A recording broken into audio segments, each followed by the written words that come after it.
So who's ready to see some Justice League, huh? The movie's coming out later this fall, and so far we've been getting tons of news, teasers, and a full trailer. It's awesome. I did a breakdown on the most recent Justice League trailer, by the way. I'm going to put a link to it on screen and in the description. You can check it out if you haven't already. And yet, even with all those updates coming out, we still haven't gotten much news about the Man of Steel's involvement in the movie. We already know he's going to be in Justice League, just show us a clip. Anyway, because there's been so much interest in Superman and what he's going to be doing in the next DC Extended Universe movie, I figured it was about time I finally answered one of the questions you guys have been asking in the comments of a ton of my videos. That's right, today we're finally going to be taking a look at how strong the DCEU version of Superman is. I mean, people have been trying to figure this out since 2013's Man of Steel came out. I don't know if you remember the debates and stuff, but things got really crazy by the time Batman v Superman came out. I mean, the guy caught punches from Doomsday, easily jumped up the cloud level while he was still trying to figure out how to fly, crushed security drones with his bare hands, and casually bounced the Batmobile off of himself. And remember, that sucker weighs in at 7,000 pounds, and it was easily ripping through cars and buildings like tissue paper. So let's jump into this. Let's figure out how strong the movie version of the Man of Steel really is. Also, I'm going to be giving away a digital copy of the Ultimate Edition of Batman v Superman Dawn of Justice at the end of this video, so be sure to stick around for that. Alright, so like always with these videos, we need to find a solid base feat to start things off, and I know we could go with the average weight of a grown man or woman since Superman's been able to casually carry people around in both Man of Steel and Batman v Superman, but come on, we can do better than that. I mean, he's Superman, of course he can carry people around. Instead, let's use him ragdolling Batman as his base feat. See, towards the end of Batman v Superman, Batman attempts to fight Superman while wearing an armored power suit. With Batman not using kryptonite in the beginning, it goes about as well as you'd expect. Anyway, all throughout the fight, the Man of Steel repeatedly either picks up Batman and swings him around, or sends him flying with nothing more than a light tap. Thankfully, we don't need to do any kind of crazy calculations to figure out how heavy Batman is, because Warner Brothers already did it for us. On the Ultimate Edition of Batman v Superman, there's a special feature called the Might and Power of a Punch, where they break down some of Superman's abilities and some of Batman's gadgets featured in their big fight. During the whole thing, the narrator reveals that Batman in his armor weighs in at 480 pounds. And he's about to have 480 pounds of man and metal land on top of him. So there you go. Superman, even after being exposed to kryptonite and getting hit really, really hard, can casually manhandle 480 pounds or about 217 kilograms. Skipping back to the events of Man of Steel, we can see Superman casually snap what I would assume are super durable handcuffs after he surrendered to the military and just before giving himself up to Zod. Now, according to a document written by the National Institute of Justice, modern police handcuffs are supposed to be built to withstand up to 490 pounds of force or 2,200 newtons before snapping like that. And he did it super casually. You know what's even more impressive than that though? Lifting a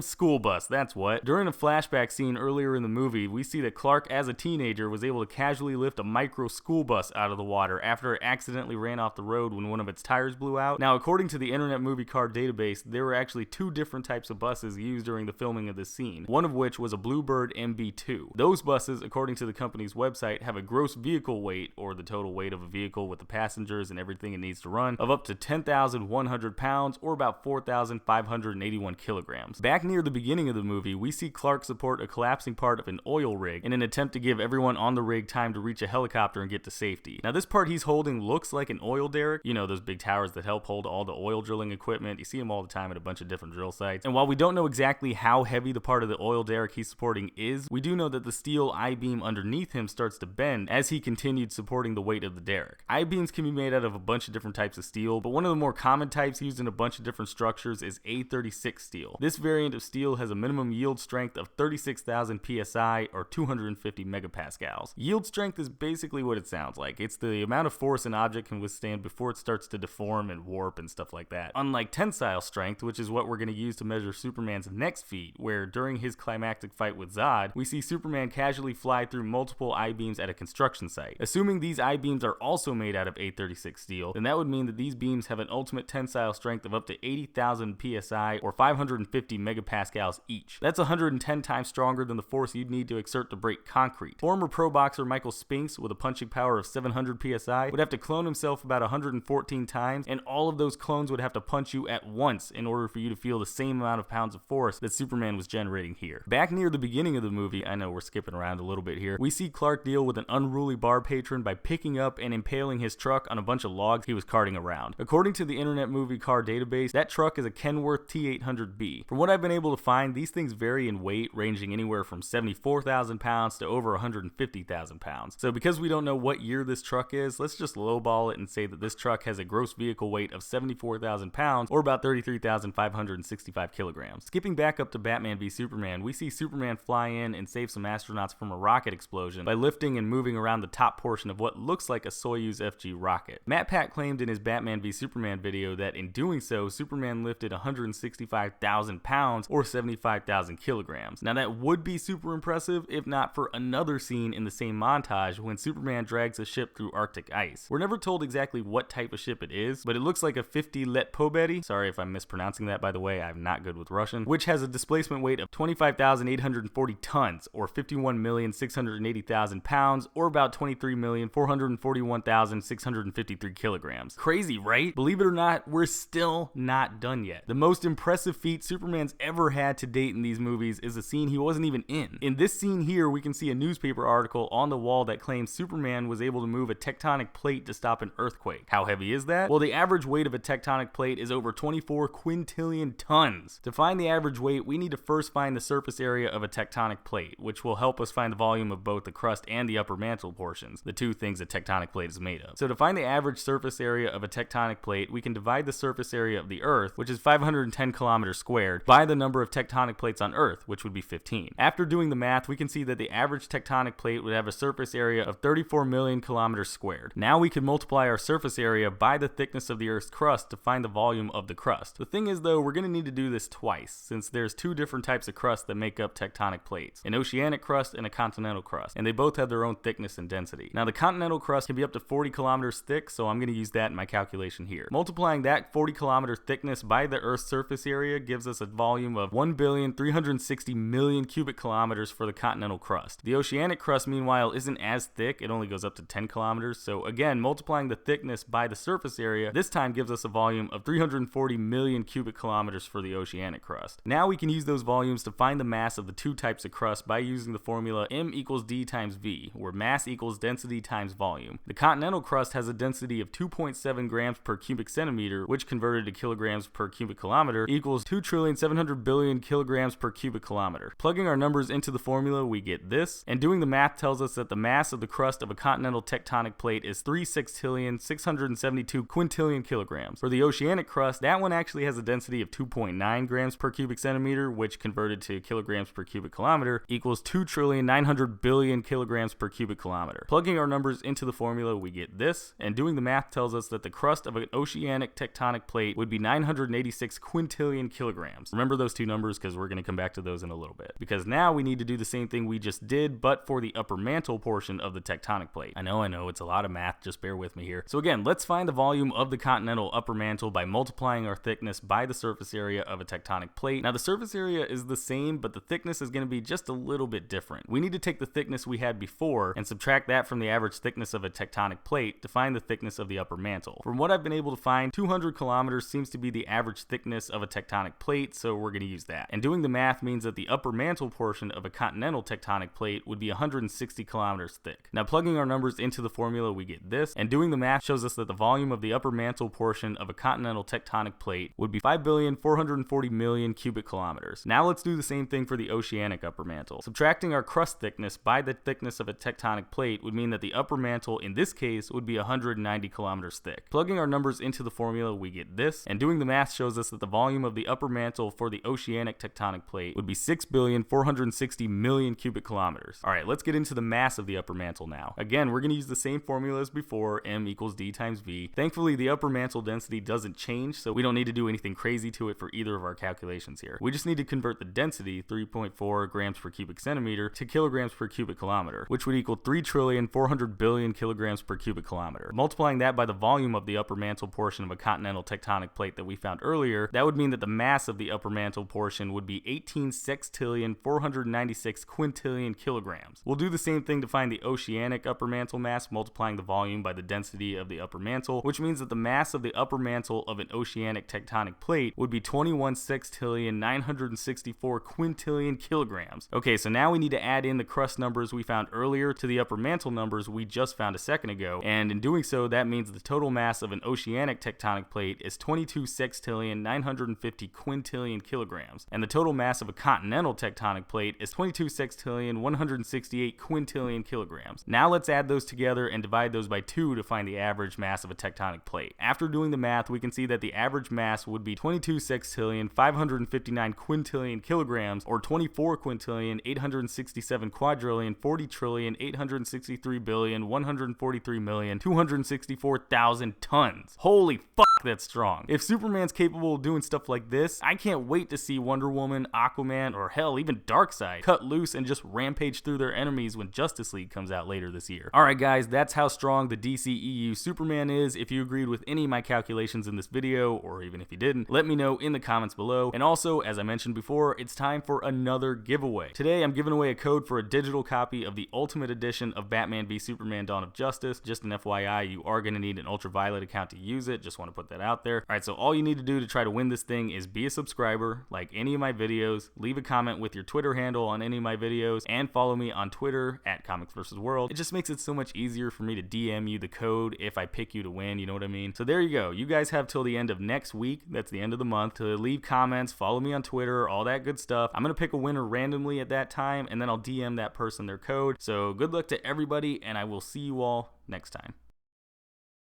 Hey, thanks for watching. If you liked the video, be sure to click that like button, maybe leave me a comment while you're at it, and go ahead and click that subscribe button. Also, don't forget to check out any of my social media pages. I've got a Facebook, Twitter, Twitch, and Instagram. All those links are going to be in the description below. And I've also got my last video right there in the middle of your screen. So if you want to check that out, go ahead and click it, check it out. Alright, and I will see you all next time.